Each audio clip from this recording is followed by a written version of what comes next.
I keep describing it as a movie about identity and a movie about a man trying to find his place in the world and the city that he thought he knew very well, and all of a sudden uh, realizes is becoming something new and something different and something very confusing. Miles grew up in a culture of violence, and he's been known to not always make the most responsible decisions. He is the father of a young boy and is also very questionably a good role model for him. In many ways, he's sort of like the counterpart of Colin, because everything that Colin is trying to avoid, Miles stands for, and everything that Colin is trying to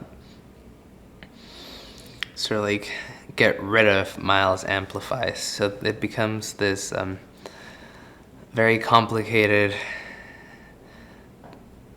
documentation of this best friendship, and seeing one of them struggle so hard to straighten things up, and the other one just not really interested in collaborating.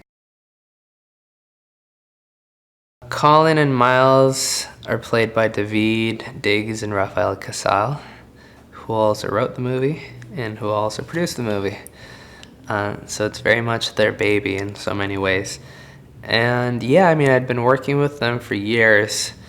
I think that our history on creative projects allowed us to approach this rather than with the huge burden of thinking this is my first movie. We still approached it responsibly, but we also approached it with this really great sort of like creative thirst of wanting to put everything that we'd been working on for the last few years onto the screen, and wanting to make sure that all of us got to feel like we had creative stakes in the project. I think people watching the movie should expect a film that is very honest, a film that is very colorful. And it's colorful because Oakland is colorful, and it's colorful because David and Rafa are exciting people to watch. And should expect to be hit with a lot of very difficult questions, sometimes presented through comedy, sometimes presented through drama, sometimes presented through rap, and everything in between.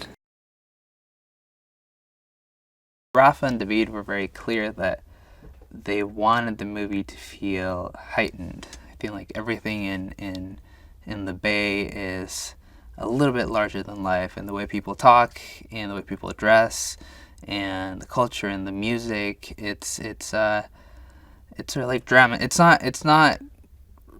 always a little bit more colorful, always with a little bit more character, and they wanted this movie to feel that way. So I mean, this was a series of conversations with all of our department heads and production design and our DP to figure out how we could accomplish this heightened sense of reality, whether it was finding locations that were colorful or doing lighting that was almost natural, except it had, like a little bit of a stronger backlight, or coming up with compositions that were very carefully designed. So it was a series of things, but we definitely from day one knew that the movie needed to feel colorful and feel unique, and we weren't going for realism. We were going for this sort of like romanticized idea of what Oakland is and how they perceive it.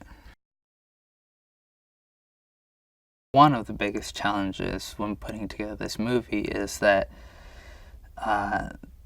tonally is a hard one to understand, because you're going from these borderline slapstick laugh out loud moments to these incredibly grounded, like, real conversations about issues that exist in our real now. And there's a police brutality, and there's a gentrification, and there's a number of themes that aren't light and it feels it felt like a real challenge to be able to handle both of those in a way that was effective to make the heightened stylized comedy land and not detract from the drama, and the other way around to make sure that the drama was felt real and honest and didn't make the comedy less funny.